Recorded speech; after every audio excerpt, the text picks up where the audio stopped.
नमस्कार मंडळी, मी वरद विजय चव्हाण तुम्हा सगळ्यांचं स्वागत करत आहे. मंडळी, गेले काही व्हिडिओज तुम्ही बघू शकता की मला असेच गाडीत बसल्या बसल्या करायला लागत आहेत जे रिव्ह्यू व्हिडिओज असतात ते. आणि त्यामागचं कारण म्हणजे मला सध्या एडिट आणि या सगळ्या गोष्टी करायला वेळ मिळत नाहीये. आणि का वेळ मिळत नाहीये तर एक अनाउन्समेंट आहे, आणि ती अनाउन्समेंट म्हणजे अशी की माझं एक नवीन मराठी नाटक येत्या 21 नोव्हेंबर 2025ला त्याचा शुभारंभाचा प्रयोग आहे शिवाजी मंदिर नाट्यगृहात दादरलाच. आणि त्या नाटकाचं नाव आहे भ्रमाचा भोपळा.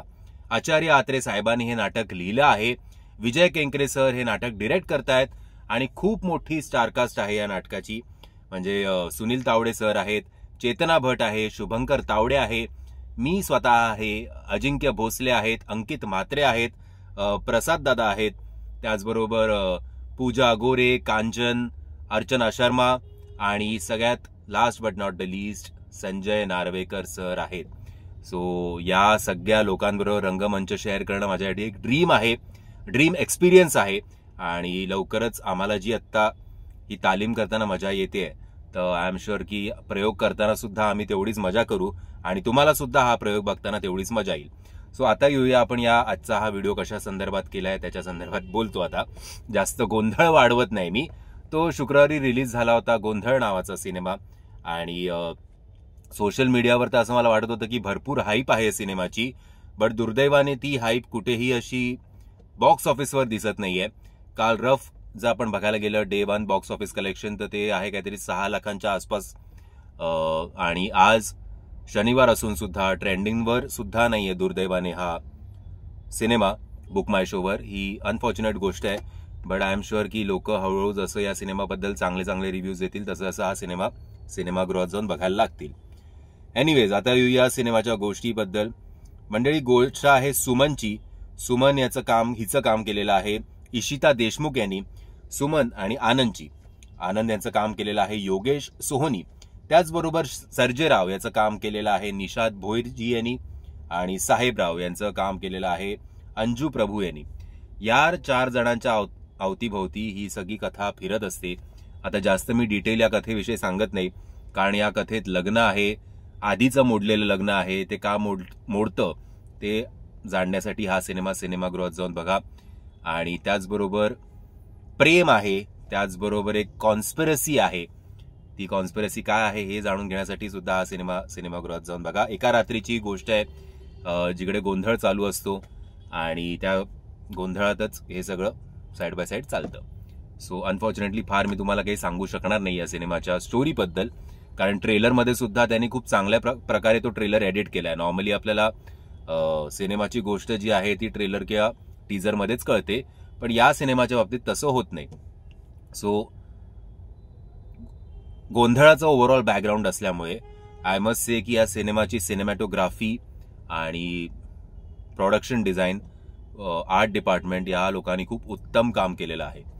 म्हणजे तो असा काळोख, ते फक्त मशालींच्या याचा उजेड, आणि जेव्हा ऍक्च्युली थ्रूआउट तेच चालू होतं, त्यामुळे जेव्हा इंटरव्हल झाला किंवा जेव्हा हा सिनेमा संपला आणि एकदम लाईट ऑन झाले तर माझे जरा डोळ्यात टॉय टॉय टॉय टॉय असे झाले होते. But it's a good thing, it's a compliment की आपण त्या अँबियन्समध्ये त्यांनी आपल्याला सामावून घेतलं. सो त्यासाठी खरंच या सगळ्या डिपार्टमेंटचं खूप कौतुक. आता स्टोरी वाईज बघायला गेलं तर त्रुटी आहेत काही काही. एक आणि प्लस पॉईंट अजून एक या सिनेमा म्हणजे की फार मोठा सिनेमा नाही हा. जर मी चुकत नसेल तर 2-2.25 तासाचाच हा सिनेमा आहे. सो त्या त्रुटी ज्या आहेत स्टोरीमधल्या त्या जरा असं काही फार खटकत नाहीत, बट आहेत त्रुटी. बट ओव्हरऑल हा जो एक्सपेरिमेंट केला गेलेला आहे, आपली परंपरा जी आहे महाराष्ट्राची ती मोठ्या पडद्यावर आणण्याचा प्रयत्न केला आहे. त्यासाठी तरी या सिनेमाचं खरंच कौतुक करायला हवं. आणि ज्या छोट्या छोट्या गोष्टी आपल्याला स्टोरी बिरीमध्ये खटकल्यात त्या बाजूला ठेवायला हव्यात, कारण अशी परफेक्ट सिनेमा असाच कुठलाच नसतो. तुमचं प्रेझेंटेशन खूप महत्वाचं असतं, आणि प्रेझेंटेशन या सिनेमाचं खरंच चांगलं झालेलं आहे. आणि डिरेक्शन सुद्धा संतोष सरांचं डिरेक्शन आणि स्टोरी सुद्धा त्यांचीच आहे. So overall thumbs up to हिम.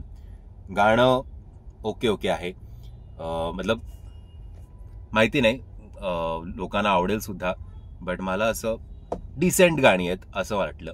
की असं नटरंगची कशी गाणी एकदम आपल्या सगळ्यांच्या MP3 प्लेअरमध्ये होती, तसं गोंधळ या सिनेमाची गाणी असतील की नाही आय डाऊट. कामाचं बघायला गेलं तर इशिता देशमुख, योगेश सोहनी, निषाद भोईर, अंजू प्रभू या चौघांनी, जे चौघं मेन पिलर्स आहेत या सिनेमाचं, चौघांनीही उत्तम काम केलेलं आहे.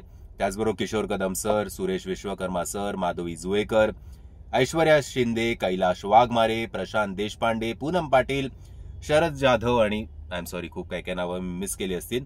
But cinematography wise, production design wise, sound design wise आणि सगळ्यांची कामं याच्यामुळे आपण गोंधळाच्या मनस्थितीत पडत नाही आणि आपण हा सिनेमा नक्कीच खूप एन्जॉय करतो. आणि एक वेगळा प्रयत्न मराठी सिनेमात झालेला आपण नक्कीच त्याचं कौतुक करतो. आता मी मराठी सिनेमाला तर कधी रेट करत नाही, तुम्हाला माहिती आहे. मी फक्त तुम्हाला सांगू शकतो की हा सिनेमा सिनेमागृहात जाऊन बघा की OTTवर येण्याची वाट बघा. तो या सिनेमाच्या बाबतीत आय वुड रेकमेंड की हा सिनेमा जा जरा बूड उचलून थिएटरमध्ये आणि हा सिनेमाला जरा सपोर्ट करा. कारण जर आपण सपोर्ट नाही केलं तर अशा जॉनरचे प्रयत्न आपल्यासमोर येणार नाहीत, कोणी करणार नाहीत. सगळे आपले सेफ खेळायला जातील. एक तर शिवाजी महाराजांवर तरी बनवतील किंवा आपले कॉमेडी ते कॉमेडी एवढंच करतील किंवा अशा बायकांचा ग्रुप असेच सिनेमे बनवतील. बट आपलं कल्चर जर आपण कांतारा हल्ली आपण खूप बघतोय की खूप मोठमोठे डिरेक्टर्स मराठीतले कांतारा असेल किंवा साऊथच्या सिनेमांचे की कसं त्यांचं ते कल्चर प्रमोट करून सिनेमे चालवतात. तसं जर तुम्हाला मराठी सिनेमाच्या बाबतीत हवं असेल तर या सिनेमाला नक्कीच सपोर्ट करा, ही या व्हिडिओच्या मार्फत तुम्हाला विनंती करतोय. आशा करतो व्हिडिओ आवडला असेल. जर आवडला असेल तर लाईक, शेअर आणि चॅनलला सबस्क्राईब करायला विसरू नका. या ओव्हरऑल मेससाठी पुन्हा एकदा माफी. जय हिंद, जय महाराष्ट्र.